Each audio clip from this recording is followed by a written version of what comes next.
सत्संग में जाने से बड़ी आपत्ति टल जाती है। परमेश्वर कबीर जी कहते हैं, संत शरण में आने से आई टले बला, जय भाग्य में सूली हो, कांटे में टल जाए। भावार्थ, समर्थ कबीर परमेश्वर के कृपा पात्र सच्चे गुरु यानी सतगुरु से दीक्षा लेने वाले भक्त भक्तमती की परमात्मा रक्षा करता है। यदि पूर्व जन्म के पाप के कारण साधक को मौत की सजा सूली यंत्र के द्वारा मिलनी भाग्य में लिखी हो, जो अत्यधिक पीड़ादायक होती है, तो परमात्मा उस साधक के उस मृत्यु दंड को समाप्त करके कुछ छोटा मोटा दंड जैसे पैर में कांटा लगना देकर टाल देता है। भयंकर दंड को नाम मात्र के दंड में बदल देता है, जो बहुत बड़ी बला यानी परेशानी थी। एक गांव में संत का आश्रम था, जो गांव से लगभग 2 किलोमीटर दूर बना था। उस गांव के कई परिवार संत जी के शिष्य थे। संत जी वर्ष में केवल 2 बार उस आश्रम में आते थे। उसके साथ कुछ स्थायी शिष्य भी आते थे। वह संत अपनी मंडली के साथ प्रत्येक बार 2 महीने उस आश्रम में रहता, फिर अन्य आश्रमों में जाता था। संत जी अपने कार्यक्रम के अनुसार 2 महीने के लिए आया हुआ था। उस गांव के भक्तों ने भोजन की व्यवस्था अपने अपने घरों से कर रखी थी। एक परिवार एक दिन का भोजन आश्रम वालों को घर बनाकर लाकर खिलाता था। प्रत्येक भक्त की इच्छा रहती थी कि अपने गुरुजी को उत्तम भोजन, खीर व सब्जी रोटी खिलाए। एक परिवार का भोजन का दिन था। उस दिन दूध खराब हो गया। उस माई का नाम कस्तूरी था।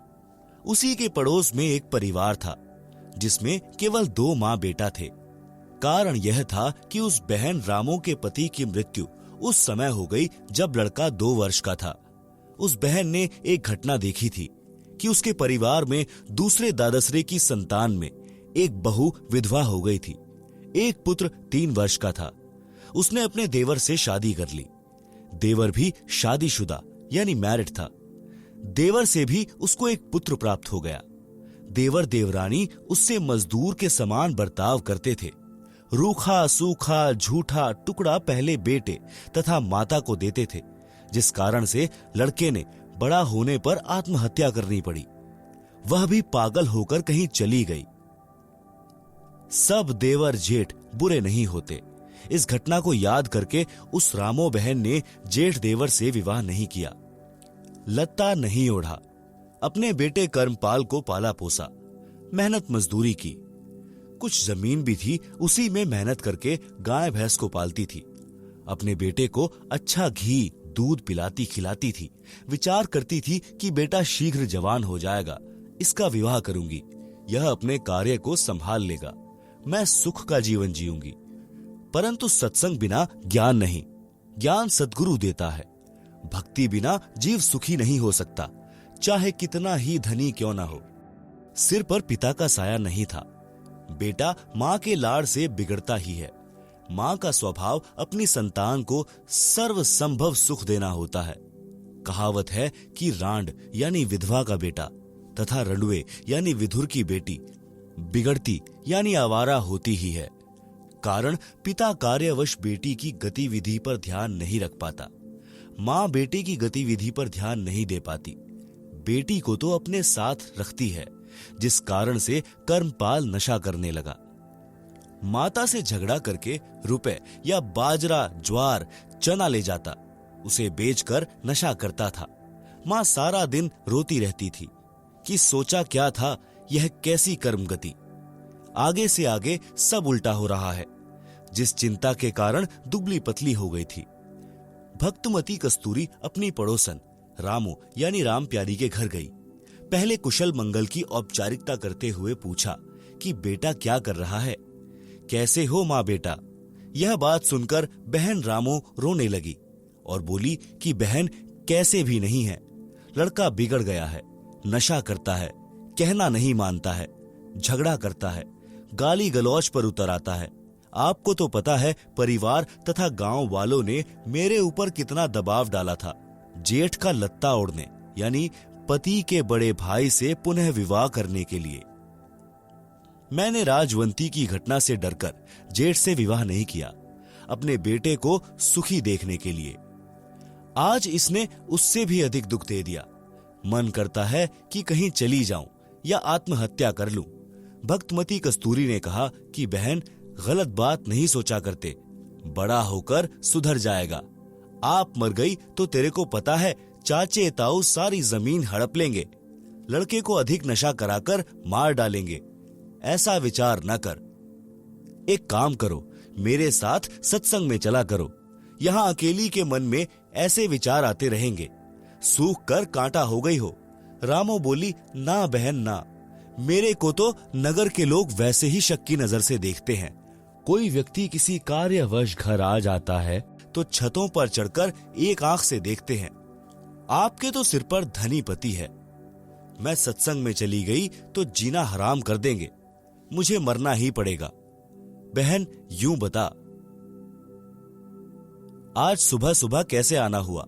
कस्तूरी ने कहा कि बहन, आपको तो पता ही है कि हमारे गुरुजी आश्रम में ठहरे हैं। आज भोजन कराने की बारी मेरी है।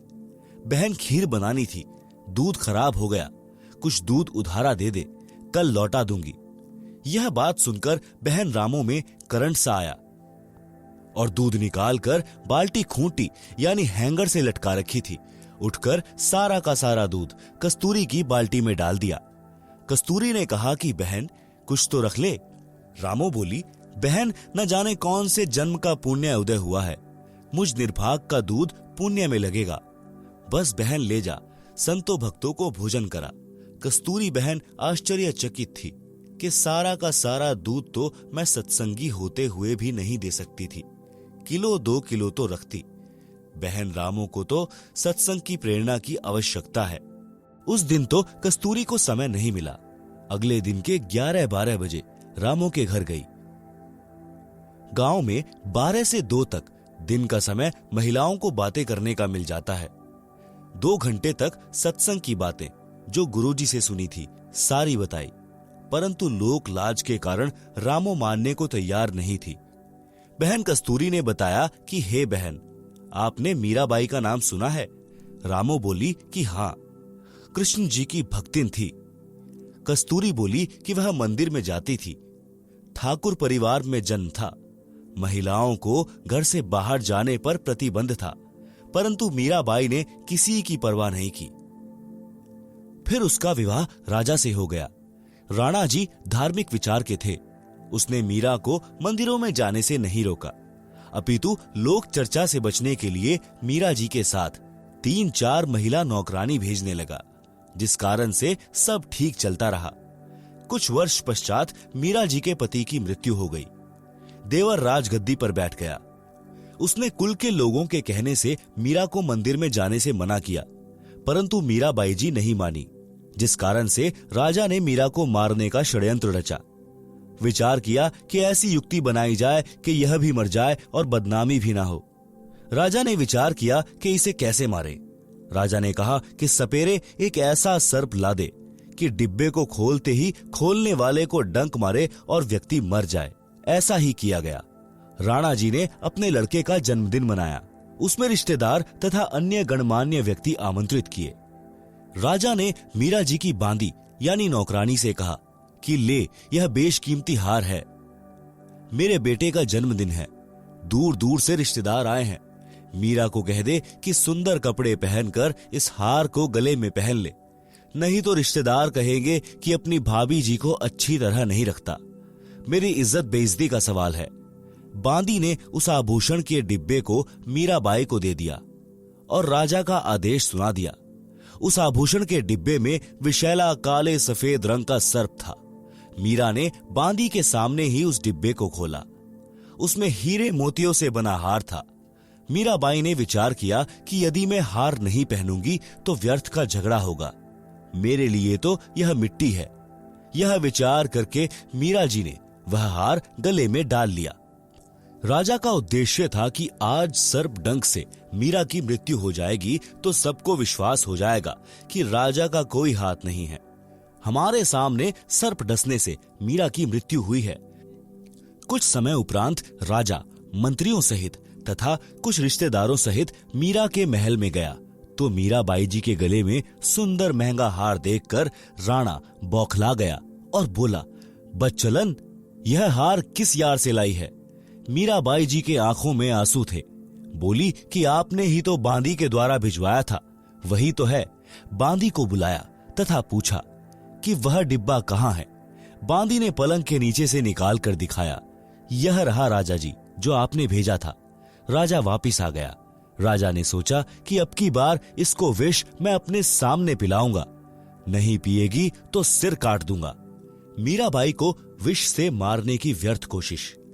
एक सपेरे से कहा कि भयंकर विष ला दे, जिसे जीभ पर रखते ही व्यक्ति मर जाए। ऐसा विष लाया गया। राजा ने मीरा से कहा कि यह विष पी ले, अन्यथा तेरी गर्दन काट दी जाएगी। मीरा ने सोचा कि गर्दन काटने में तो पीड़ा होगी, विष पी लेती हूं। मीरा ने विष का प्याला परमात्मा को याद करके पी लिया, लेकिन उन्हें कुछ नहीं हुआ। सपेरा बुलाया और उससे कहा कि यह नकली विष लाया है। सपेरे ने कहा कि वह प्याला कहाँ है। उसे प्याला दिया गया। सपेरे ने उस प्याले में दूध डालकर एक कुत्ते को वहीं पिला दिया। कुत्ता दूसरी बार जीभ भी नहीं लगा पाया था, मर गया। राजा ने देख लिया कि यह किसी तरह मरने वाली नहीं है, तब उसको मंदिर जाने से नहीं रोका। उसके साथ कई नौकरानी तथा पुरुष रक्षक भी भेजने लगा कि लोग यह नहीं कहेंगे कि आवारागर्दी में जाती है। मीरा को सतगुरु शरण मिली। जिस श्री कृष्ण जी के मंदिर में मीराबाई पूजा करने जाती थी, उसके मार्ग में एक छोटा बगीचा था। उसमें कुछ घनी छाया वाले वृक्ष भी थे। उस बगीचे में परमेश्वर कबीर जी तथा संत रविदास जी सत्संग कर रहे थे। सुबह के लगभग 10 बजे का समय था। मीरा जी ने देखा कि यहाँ परमात्मा की चर्चा या कथा चल रही है। कुछ देर सुनकर चलते हैं। परमेश्वर कबीर जी ने सत्संग में संक्षिप्त सृष्टि रचना का ज्ञान सुनाया। कहा कि श्री कृष्ण जी यानी श्री विष्णु जी से ऊपर अन्य सर्वशक्तिमान परमात्मा है। जन्म मरण समाप्त नहीं हुआ तो भक्ति करना न करना समान है। जन्म मरण तो श्री कृष्ण जी, श्री विष्णु जी का भी समाप्त नहीं है। उसके पुजारियों का कैसे होगा? जैसे हिंदू संत जन कहते हैं कि गीता का ज्ञान श्री कृष्ण अर्थात श्री विष्णु जी ने अर्जुन को बताया। गीता ज्ञान दाता गीता अध्याय 2 श्लोक 12, अध्याय 4 श्लोक 5, अध्याय 10 श्लोक 2 में स्पष्ट कर रहा है कि हे अर्जुन, तेरे और मेरे बहुत जन्म हो चुके हैं, तू नहीं जानता, मैं जानता हूं। इससे स्वसिद्ध है कि श्री कृष्ण जी का भी जन्म मरण समाप्त नहीं है, यह अविनाशी नहीं है। इसीलिए गीता अध्याय 18 श्लोक 62 में गीता बोलने वाले ने कहा है कि हे भारत, तू सर्वभाव से उस परमेश्वर की शरण में जा। उस परमेश्वर की कृपा से ही तू सनातन परम धाम को तथा परम शांति को प्राप्त होगा। परमेश्वर कबीर जी के मुख कमल से ये वचन सुनकर परमात्मा जी के लिए भटक रही आत्मा को नई रोशनी मिली। सत्संग के उपरांत मीराबाई जी ने प्रश्न किया कि हे महात्मा जी, आपकी आज्ञा हो तो शंका का समाधान करवाऊं। कबीर जी ने कहा कि प्रश्न करो बहन जी। प्रश्न: हे महात्मा जी, आज तक मैंने किसी से नहीं सुना कि श्री कृष्ण जी से ऊपर भी कोई परमात्मा है। आज आपके मुख से सुनकर मैं दोराहे पर खड़ी हो गई हूँ। मैं मानती हूँ कि संत झूठ नहीं बोलते। परमेश्वर कबीर जी ने कहा कि आपके धार्मिक अज्ञानी गुरुओं का दोष है, जिन्हें स्वयं ज्ञान नहीं कि आपके सदग्रंथ क्या ज्ञान बताते हैं। देवी पुराण के 3 स्कंद में श्री विष्णु जी स्वयं स्वीकारते हैं कि मैं यानी विष्णु, ब्रह्मा तथा शंकर नाशवान है। हमारा आविर्भाव यानी जन्म तथा तिरोभाव यानी मृत्यु होता रहता है। लेख समाप्त।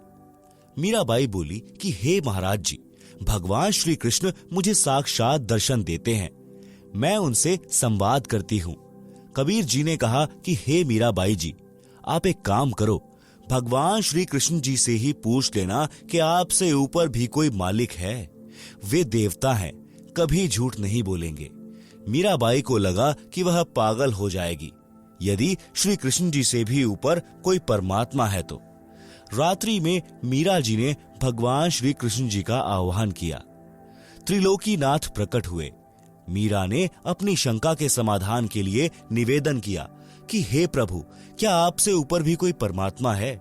एक संत ने सत्संग में बताया है, श्री कृष्ण जी ने कहा कि मीरा, परमात्मा तो है परंतु वह किसी को दर्शन नहीं देता। हमने बहुत समाधि व साधना करके देख ली है। मीराबाई जी ने सत्संग में परमात्मा कबीर जी से यह भी सुना था कि उस पूर्ण परमात्मा को मैं प्रत्यक्ष दिखाऊंगा, सत्य साधना करके उसके पास सतलोक में भेज दूंगा। मीराबाई ने श्री कृष्ण जी से फिर प्रश्न किया कि क्या आप जीव का जन्म मरण समाप्त कर सकते हो? श्री कृष्ण जी ने कहा कि यह संभव नहीं।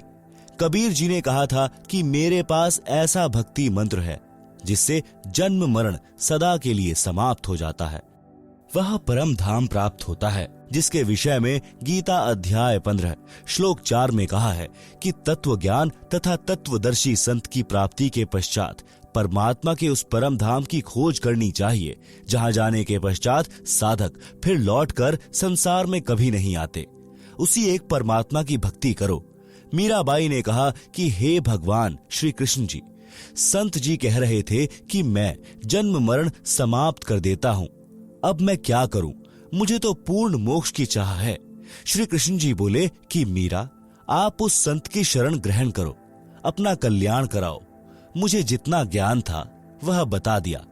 मीरा अगले दिन मंदिर नहीं गई, सीधी संत जी के पास अपनी नौकरानियों के साथ गई तथा दीक्षा लेने की इच्छा व्यक्त की तथा श्री कृष्ण जी से हुई वार्ता भी संत कबीर जी से साझा की। उस समय छुआछूत चरम पर थी। ठाकुर लोग अपने को सर्वोत्तम मानते थे। परमात्मा मान बड़ाई वाले प्राणी को कभी नहीं मिलता।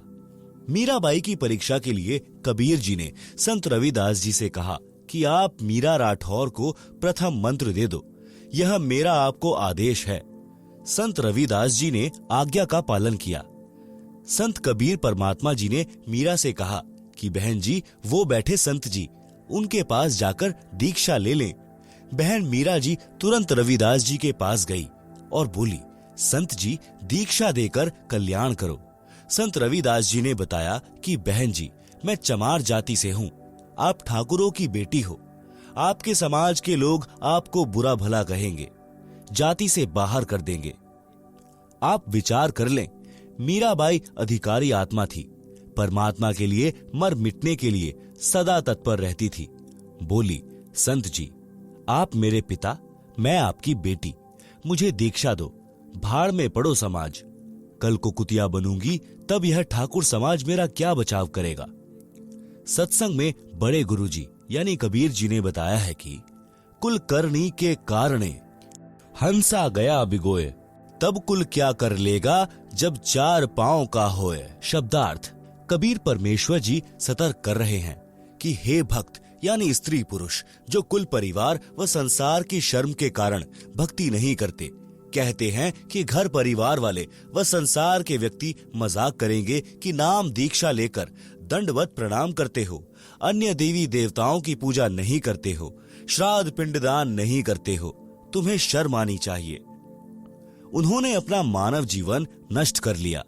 भक्ति न करने से जब चार पैर के पशु यानी गधे, कुत्ते, सूअर, बैल आदि बनोगे, तब ये कुल व संसार के व्यक्ति क्या बचाव करेंगे। भक्ति ने बचाव करना था, वह की नहीं, इसलिए भक्ति करो। संत रविदास जी उठकर संत कबीर जी के पास गए और सब बात बताई। परमात्मा बोले कि देर न कर, ले आत्मा को अपने पाले में। उसी समय संत रविदास जी ने बहन मीरा को प्रथम मंत्र केवल 5 नाम दिए।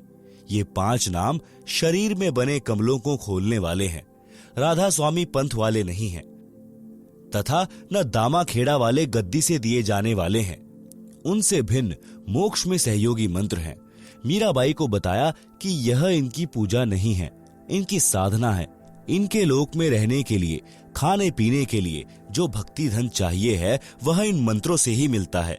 यहाँ का ऋण उतर जाता है, फिर मोक्ष के अधिकारी होते हैं। परमात्मा कबीर जी तथा संत रविदास जी वहां 1 महीना रुके। मीराबाई पहले तो दिन में घर से बाहर जाती थी, फिर रात्रि में भी सत्संग में जाने लगी, क्योंकि सत्संग दिन में कम तथा रात्रि में अधिक होता था। कोई दिन में समय निकाल लेता, कोई रात्रि में। मीरा के देवर राणा जी मीरा को रात्रि में घर से बाहर जाता देखकर जल भुन गए, परंतु मीरा को रोकना तूफान को रोकने के समान था। इसलिए राणा जी ने अपनी मौसी जी यानी मीरा की माता जी को बुलाया और मीरा को समझाने के लिए कहा कि इसने हमारी इज्जत का नाश कर दिया। बेटी माता की बात मान लेती है। मीरा की माता ने मीरा को समझाया। मीरा ने उसका तुरंत उत्तर दिया। शब्द सत्संग में जाना मीरा छोड़ दे, आए म्हारी लोग करें तकरार।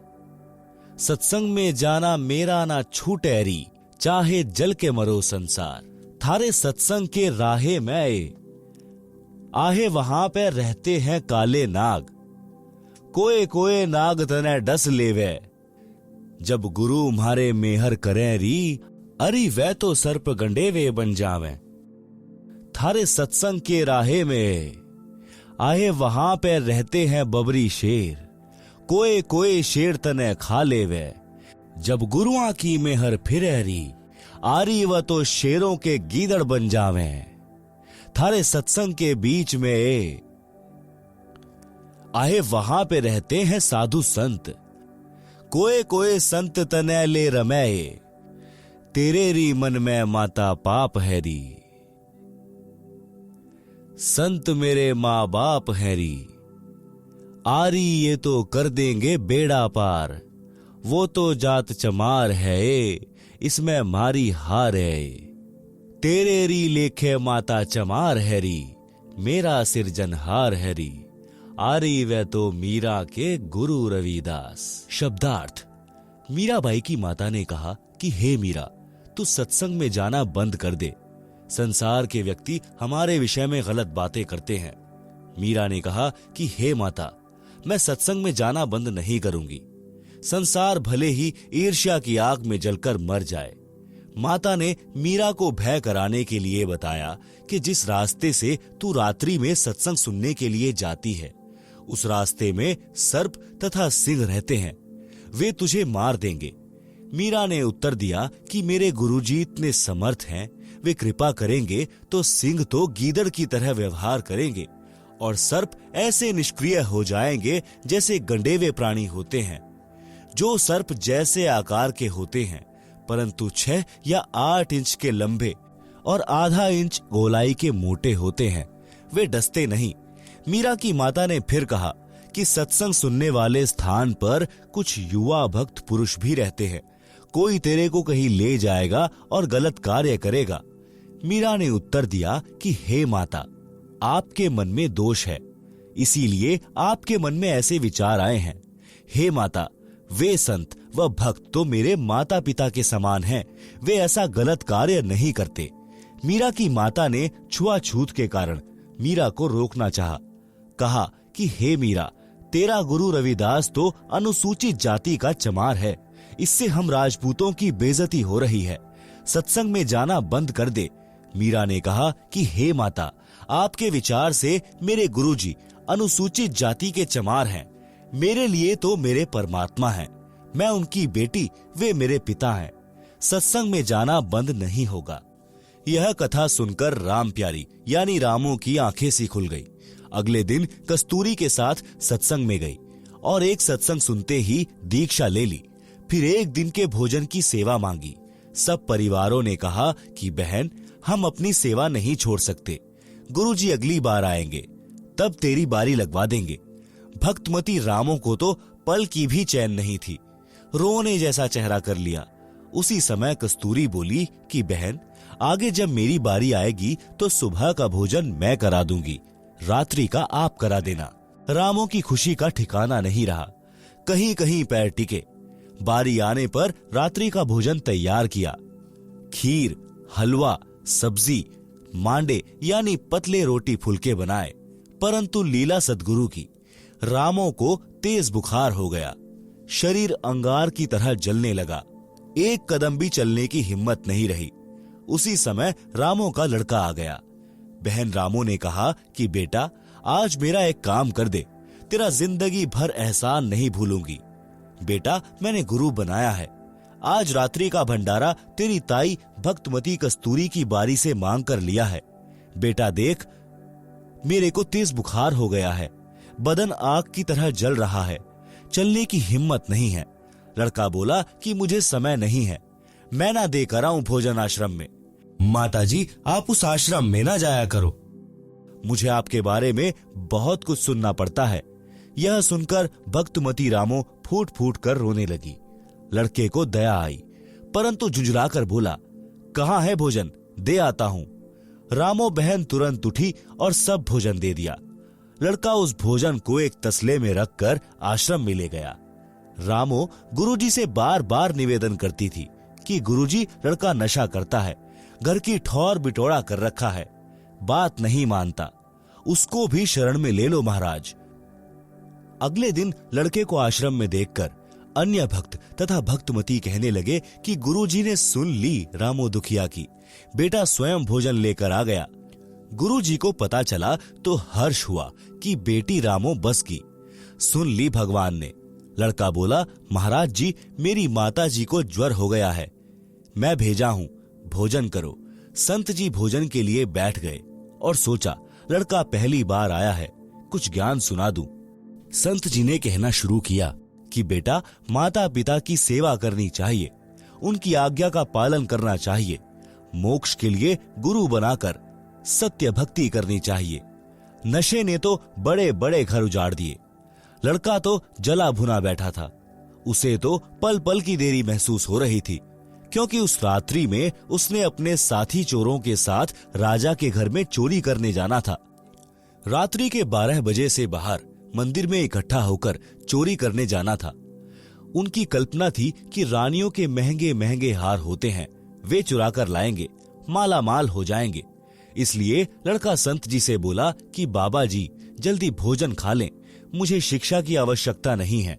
संत जी को अच्छा सा नहीं लगा। मन में विचार किया कि रामो वास्तव में दुखी है इस शैतान से। खाना खाते ही बिना बर्तन धोए बर्तन उठाकर चल पड़ा नगर की ओर। आधे रास्ते से अधिक तय करने के पश्चात उसके पैर में मोटी शूल यानी कीकर का कांटा लग गई। पैर में बहुत पीड़ा हुई, चलने में भी कठिनाई हुई। जैसे तैसे घर आया। आंगन में बर्तन पटक कर लगा अपनी माता को उल्हाने देने। आज ही तेरे गुरुजी के दर्शन किए, आज ही मेरे भाग फूट गए, मेरे पैर में कांटा लग गया, मैं चलने लायक भी नहीं रहा। आज के पश्चात आश्रम की ओर मुख करके भी न सोऊं। रामो का बुखार हल्का हो चुका था। शीघ्र उठी और कांटा लगे पैर को धोया। उसके ऊपर तेल की गाद यानी तेल के नीचे जमा मैल को कपड़े से बांध दिया और सुबह कांटा निकलवाने की योजना बनाई। लड़का अपनी माता से बहुत लड़ा, ओछी मंदी बातें भी कही, क्योंकि लड़के कर्मपाल को तो चोरी में शामिल न होने के कारण बहुत बड़ी हानि हुई लग रही थी। जैसे तैसे सुबह हुई, लड़के का कांटा निकलवा दिया। माता यानी रामो घर के कार्य में लग गई। कुछ देर में एक बैंड बाजा बजता हुआ आया। नगर निवासियों को पता होता था कि इस प्रकार का साज उस समय शहर में बजाया जाता है जब किसी को मौत की सजा दी जाती है।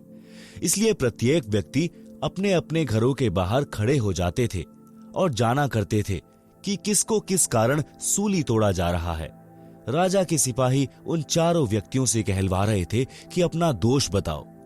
वे कह रहे थे कि हम राजा के घर चोरी करने गए थे, हमने घोर अपराध किया है, आज शाम को हमें सूली पर चढ़ाया जाएगा। कोई सुनता हो तो कभी ऐसी गलती ना करना। कर्मपाल को अपने साथी चोरों को पहचानते देर नहीं लगी और माजरा भी समझ गया। रामो बोली कि ठीक हुआ और करना चोरी, तुम्हें यही सजा चाहिए थी, करके खाया नहीं जाता। रामो अपने घर में चली गई। कर्मपाल द्वार पर भयभीत स्थिति में डरा डरा सा खड़ा रहा। फिर घर में जाकर जोर जोर से रोने लगा।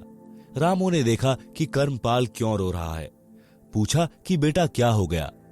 कांटा भी निकल गया, अब क्या दर्द हो रहा है? कर्मपाल उठा और अपनी माता के सीने से लिपट गया। बोला, माँ, भला हो आपके गुरुजी का, जिसने तेरे बेटे की सूली की सजा कांटे में टाल दी। माँ, आज तेरा बेटा सूली चढ़ना था, माँ आप कैसे जीवित रहती? रामो बोली कि मेरा बेटा क्या चोर है? क्यों टूटता सूली? चोरों को सजा मिलती है। कर्मपाल बोला, हाँ माँ, तेरा बेटा चोर था। आज के बाद कसम है माँ तेरी, कभी नशा नहीं करूंगा, आपके साथ सत्संग में चला करूंगा, आपके साथ घर के काम में हाथ बटाऊंगा। मैं अपनी जिंदगी में अपनी माँ को कभी दुखी नहीं करूंगा। रामो बोली कि रे निकम्मे, चोरी भी तो करने लग गया था। लड़का बोला कि हाँ माँ, पक्का चोर हो गया था। धन्य है आपके सतगुरु, धन्य है मेरी माँ जिसे ऐसे महापुरुष की शरण मिली है। माँ आज ही चल, मुझे दीक्षा दिलाकर ला। रामो तुरंत लड़के को भक्तमती कस्तूरी के पास ले गई। सब वृतांत बताया। कस्तूरी भी सब कार्य छोड़कर उनके साथ आश्रम में गई और गुरुजी का धन्यवाद किया। सब घटना को बताया। लड़के को नाम दिलाया। एक अन्य गांव के सत्संगी परिवार की लड़की से कर्मपाल का विवाह हो गया। पूरा परिवार सत्संग में आने लगा तथा सेवा करके सुखी जीवन जीने लगा। रामो तो सत्संग के रंग में ऐसी रंगी, जब जब सतगुरु जी मंडली समेत आकर आश्रम में रुकते, वह तो सुबह चली जाती, देर शाम को आती और सेवा करती, बर्तन साफ करती, गुरु जी के वस्त्र धोती। सत्संग का तो एक शब्द भी नहीं छोड़ती थी।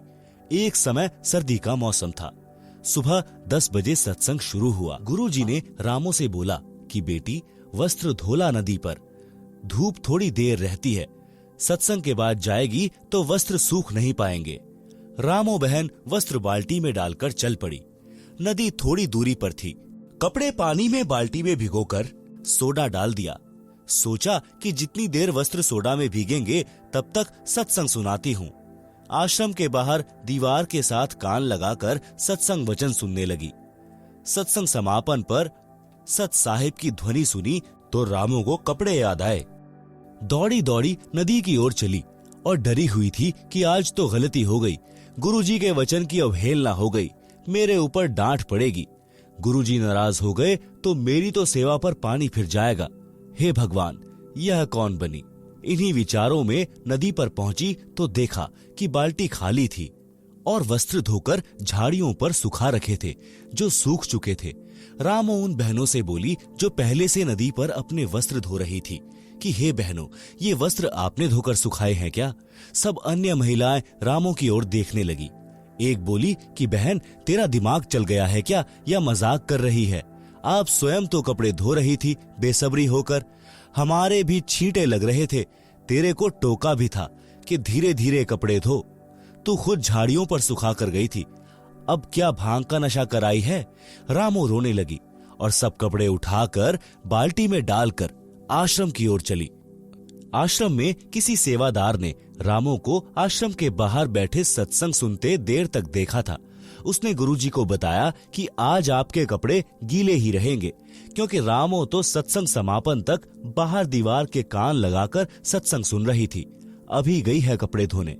इतने में रामो ने आश्रम में प्रवेश किया और कपड़े गुरुजी के पास रखकर फूट फूट कर रोने लगी। संत जी ने कपड़े छुए तो पूर्ण रूप से सूखे थे। रामो से रोने का कारण पूछा तो बताया कि गुरुजी, आपने दुखी होकर स्वयं कपड़े धोए हैं, मेरे से गलती हो गई। मैंने ऐसे ऐसे सोचा था कि कुछ देर सत्संग सुनकर कपड़े धोऊंगी, परंतु ध्यान नहीं रहा।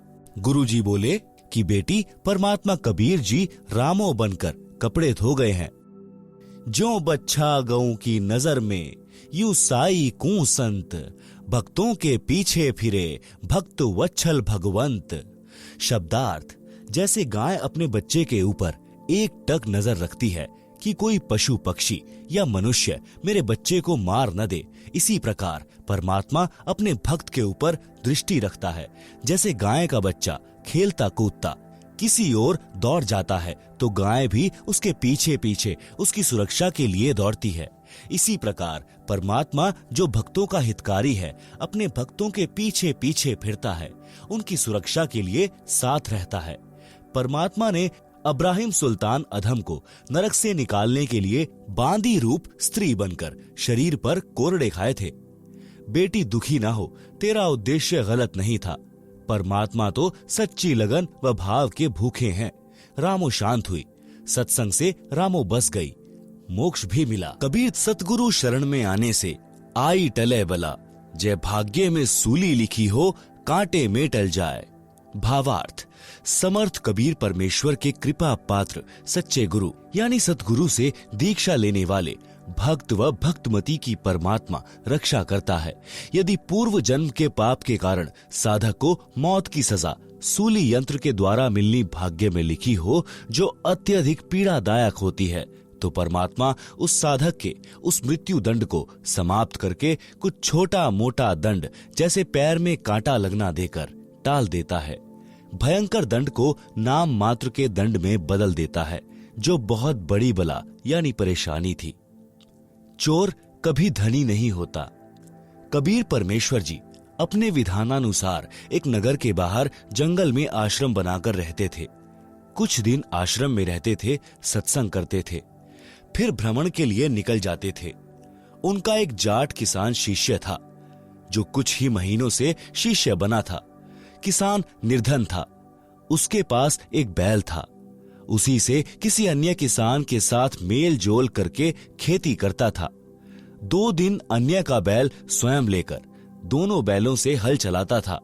फिर 2 दिन दूसरा किसान उसका बैल लेकर अपने बैल के साथ जोड़कर हल जोतता था। किसान अपने कच्चे मकान के आंगन में बैल को बांधता था। एक रात्रि में चोर ने उस किसान के बैल को चुरा लिया। किसान ने देखा कि बैल चोरी हो गया तो सुबह वह आश्रम में गया। गुरुदेव जी से अपना दुख साझा किया। गुरुदेव जी ने कहा कि बेटा, विश्वास रख परमात्मा पर, दान धर्म भक्ति करता रहे। आपको परमात्मा 2 बैल देगा। जो चुरा कर ले गया है वह पाप का भागी बना है। परमेश्वर की कृपा से बारिश अच्छी हुई। किसान भक्त की फसल चौगुनी हुई। भक्त किसान ने 2 बैल मोल लिए और उनको अच्छी खुराक खिलाई। बैल खागड़ो यानी सांडो जैसे ताकतवर हो गए। गांव में उसके बैलों की चर्चा होती थी।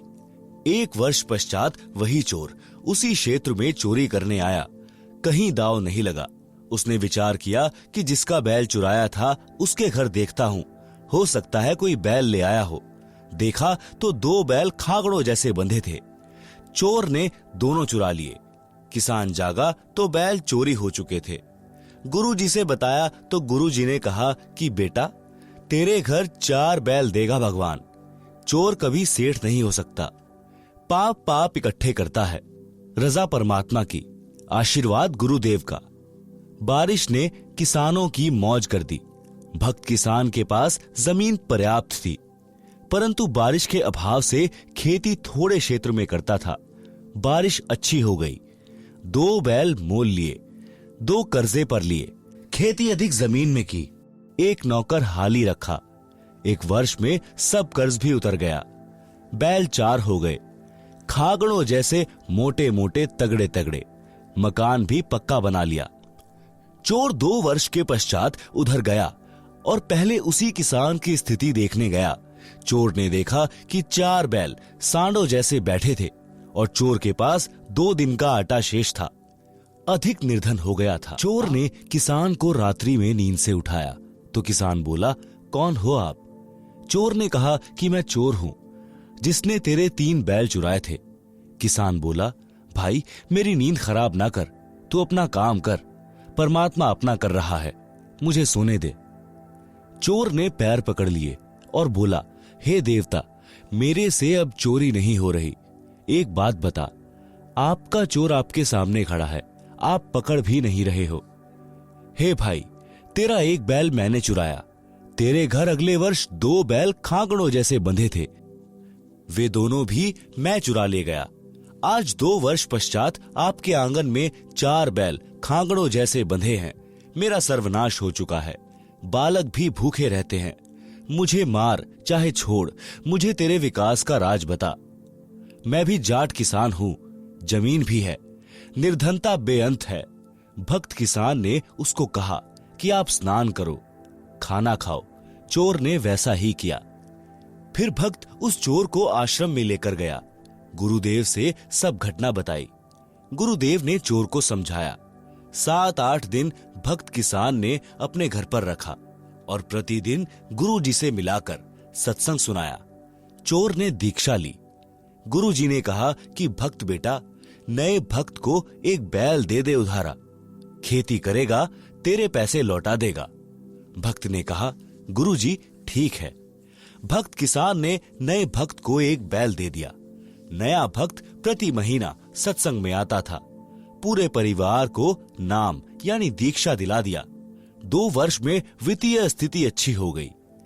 1 बैल तथा 3 पहले वाले यानी चोरी वाले बैलों के रुपए लेकर चोर भक्त उस किसान भक्त के घर आया।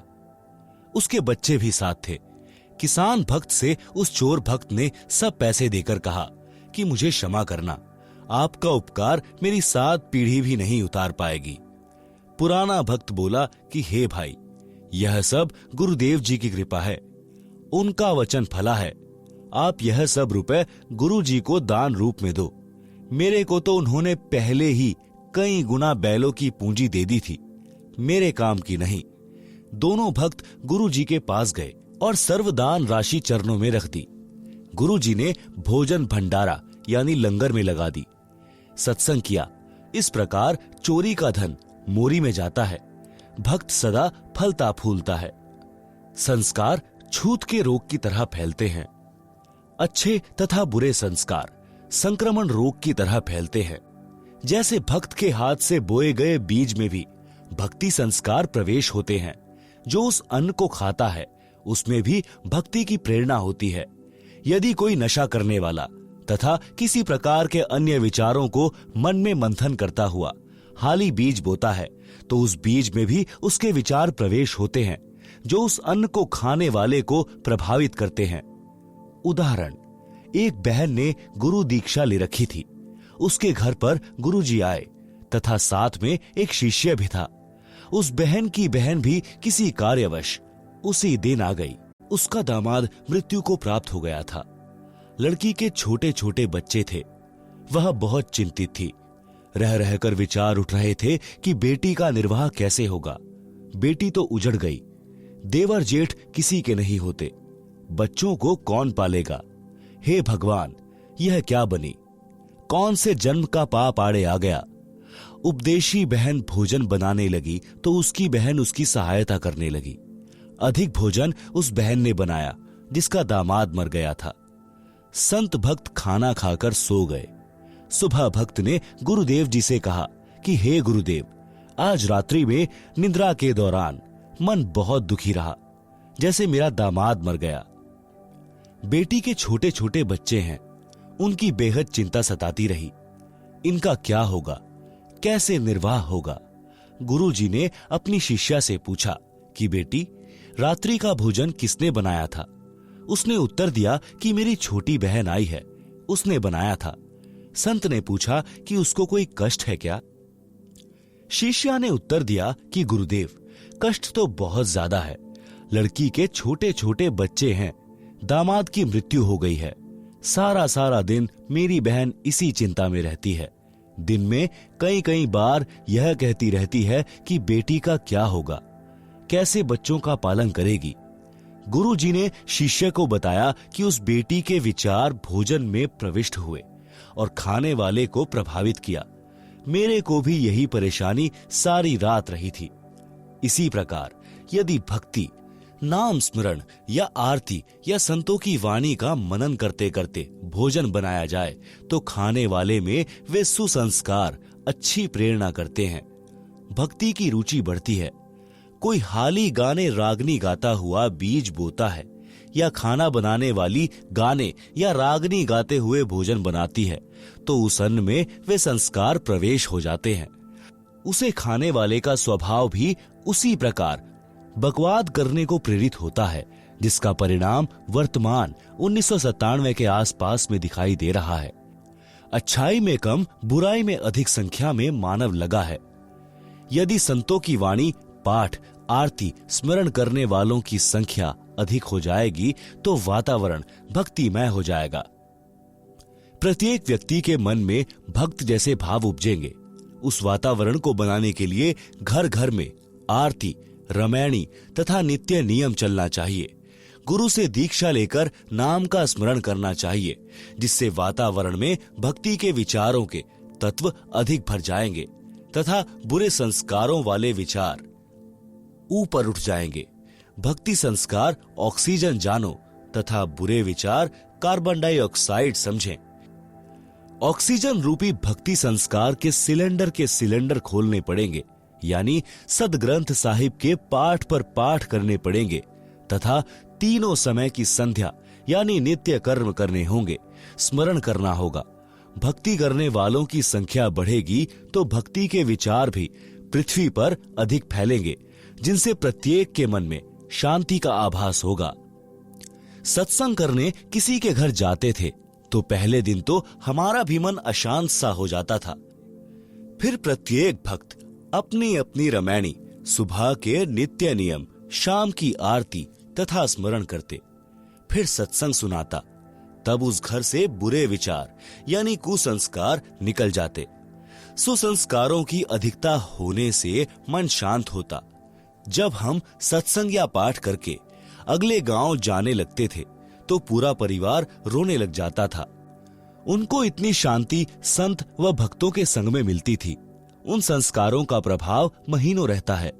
यदि नाम लेकर प्रतिदिन की तीनों संध्या व स्मरण परिवार के लोग करने लग जाएं तो वह शांति सदा बनी रहती है। जो बीड़ी हुक्का में तमाकू यानी तंबाकू पीता है और वह बीज बोता है तो उस अन्न में भी तमाकू की वासना यानी सूक्ष्म तत्व प्रवेश कर जाते हैं। उस अन्न को खाने वाले में भी तमाकू सेवन करने की प्रेरणा बन जाती है, जिस कारण से नशा तेजी से युवाओं में बढ़ रहा है। जब तक बच्चे हैं तब तक तो पिता, चाचा, ताऊ, दादाजी के डर से तंबाकू सेवन नहीं करते, परंतु युवा होते ही वे संस्कार प्रबल हो जाते हैं और नशे की आदत शीघ्र पड़ जाती है। मेरा उद्देश्य है कि मानव समाज से नशा तथा अन्य सर्व बुराई जड़ से समाप्त करके धरती पर स्वर्ग बनाऊं। परमात्मा कबीर जी का कहा वचन साकार हुआ देखना चाहता हूं। उन्हीं की प्रेरणा व शक्ति से यह अनमोल कार्य सफल हो सकता है। यह दास तथा मेरे अनुयायी सच्ची नीयत से इस मिशन की सफलता के लिए प्रयत्नशील हैं। सफलता की पूरी आशा है। सांसारिक ची चू में ही भक्ति करनी पड़ेगी। एक थानेदार घोड़ी पर सवार होकर अपने क्षेत्र में किसी कार्यवश जा रहा था। ज्येष्ठ यानी जून का महीना, दिन के 1 बजे की गर्मी। हरियाणा प्रांत। एक किसान रहट से फसल की सिंचाई कर रहा था। बैलों द्वारा कोल्हू की तरह रहट को चलाया जाता था। बाल्टियों की लड़ी यानी चैन जो पुली यानी चक्री के ऊपर चलती थी, जिससे कुएं से पानी निकलकर खेत में जाने वाली नाली में गिरता था। रहट के चलने से जोर जोर की ची चू की आवाज हो रही थी। दरोगा तथा घोड़ी दोनों प्यास से व्याकुल थे। थानेदार ने पानी पीने तथा घोड़ी को पिलाने के लिए रहट की ओर प्रस्थान किया। रहट से हो रही जोर जोर की ची चू की आवाज से घोड़ी भड़क यानी डर कर दूर भाग गई। थानेदार ने किसान से कहा कि इस ची चू को बंद कर। किसान ने बैलों को रोक दिया। रहट चलना बंद हो गया। कुएं से पानी निकलना बंद हो गया। जो पानी पहले निकला था उसे जमीन ने अपने अंदर समा लिया। दरोगा घोड़ी को निकट लाया तो देखा कि नाली में पानी नहीं था। दरोगा ने कहा कि हे किसान, पानी निकाल। किसान ने बैल चला दिए।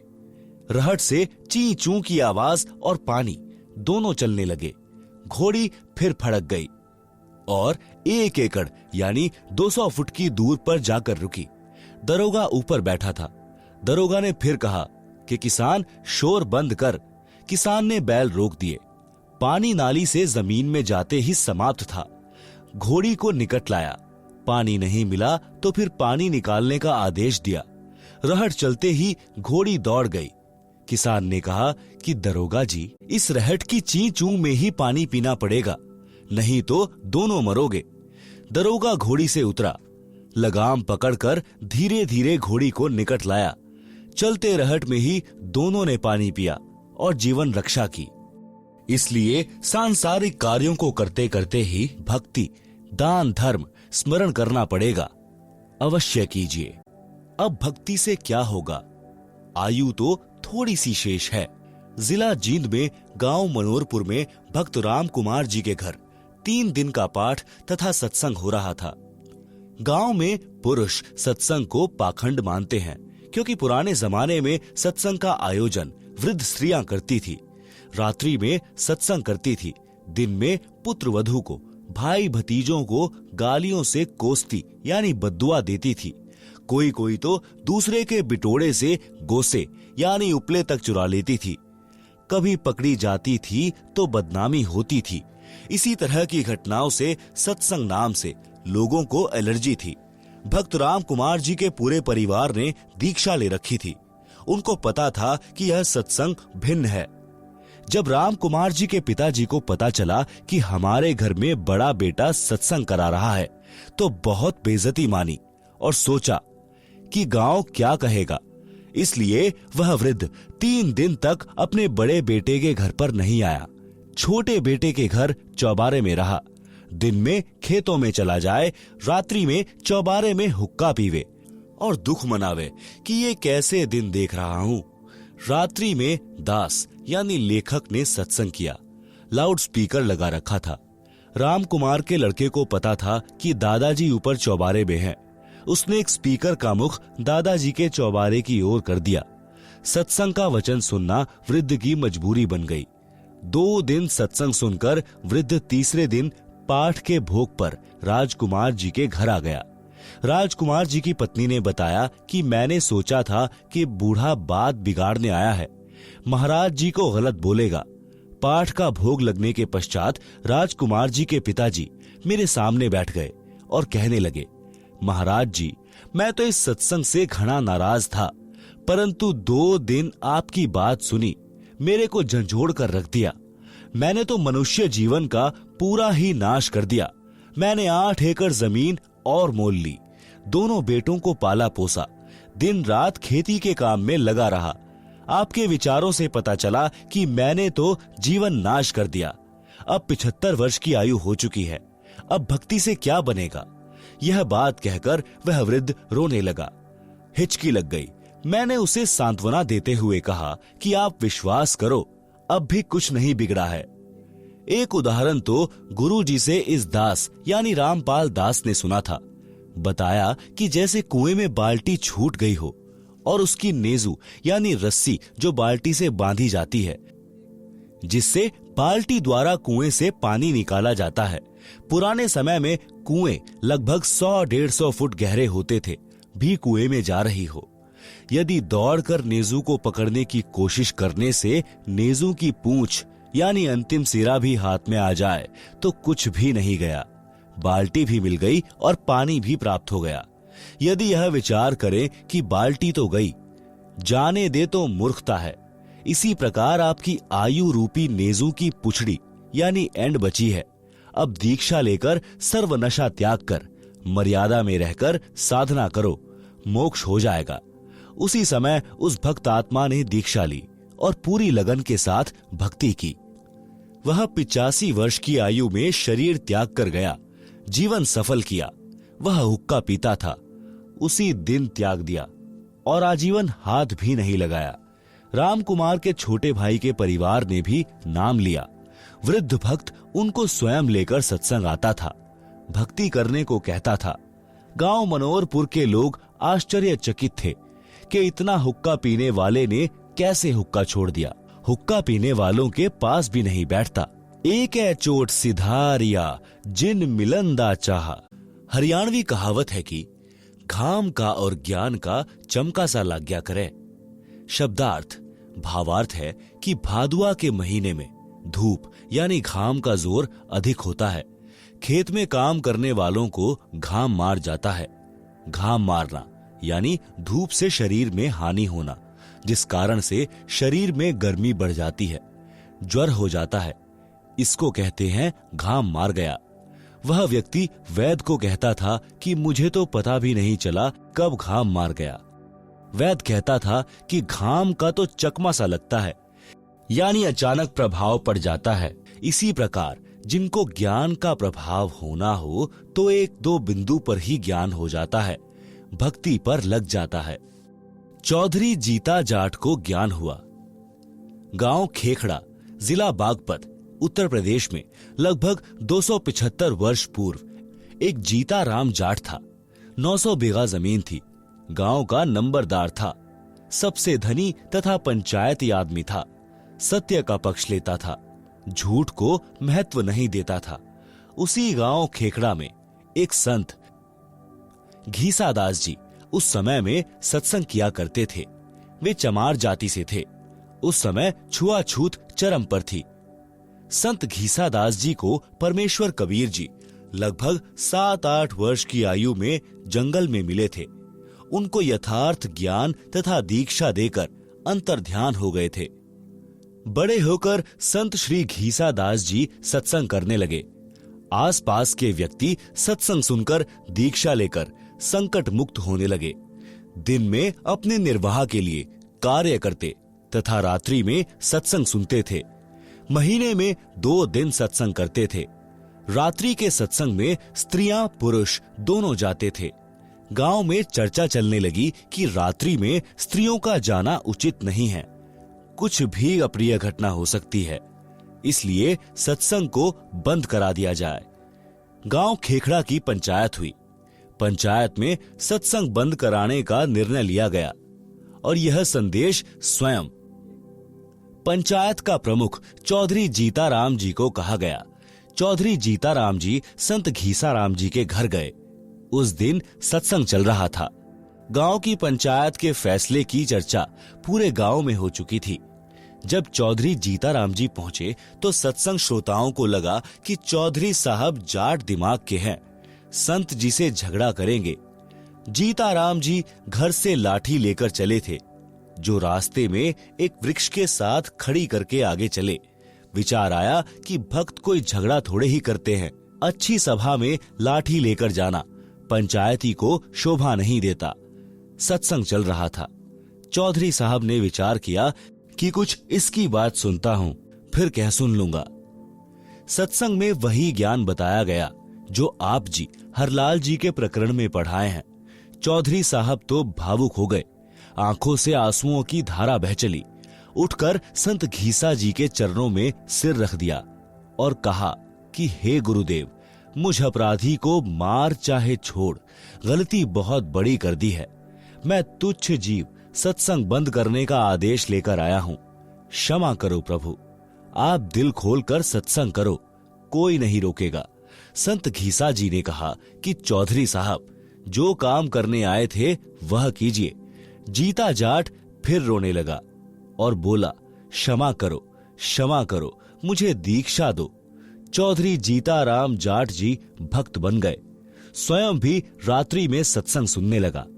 गांव खेखड़ा के घर घर में चौधरी साहब जीताराम जी की संत घीसाराम जी की शरण में जाने की निंदा होने लगी।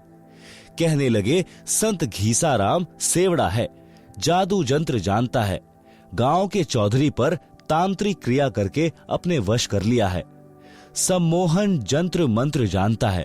चौधरी जीताराम जी के घर वाले, लड़के तथा भाई, चाचा ताऊ सब जीताराम जाट तथा घीसाराम संत के विरोधी हो गए। गांव वाले चौधरी जीताराम से कहने लगे कि चौधरी साहब, बुढ़ापे यानी वृद्धावस्था में आप भी बिगड़ गए। चौधरी जीताराम जी को आध्यात्मिक धाम मार गया था, यानी ज्ञान का प्रबल प्रभाव हो गया था।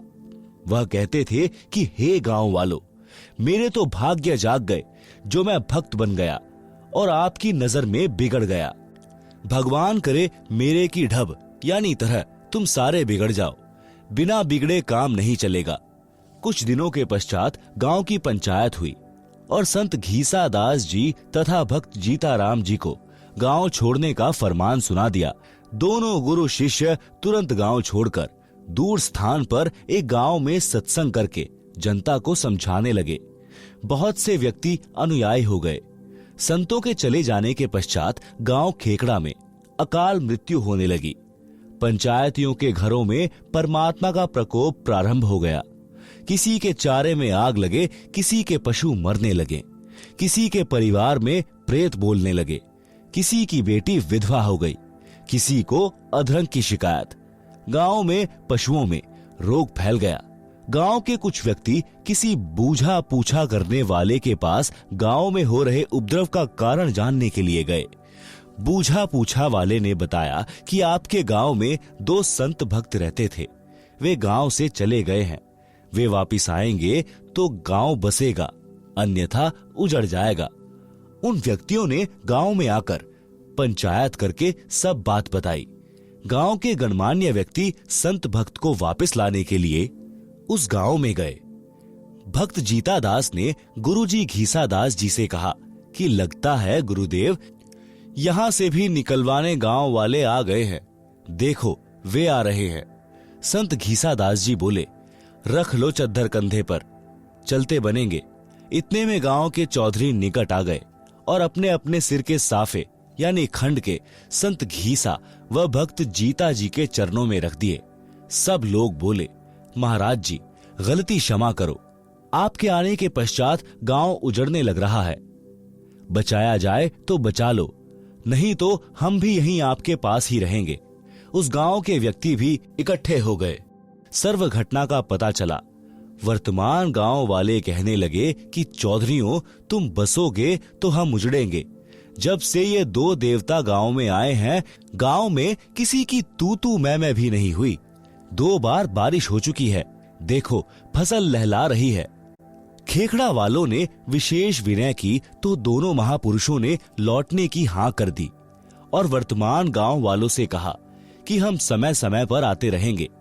प्रत्येक पूर्णमासी को आप खेखड़ा आया कीजिए, परमात्मा कबीर जी सब ठीक रखेंगे।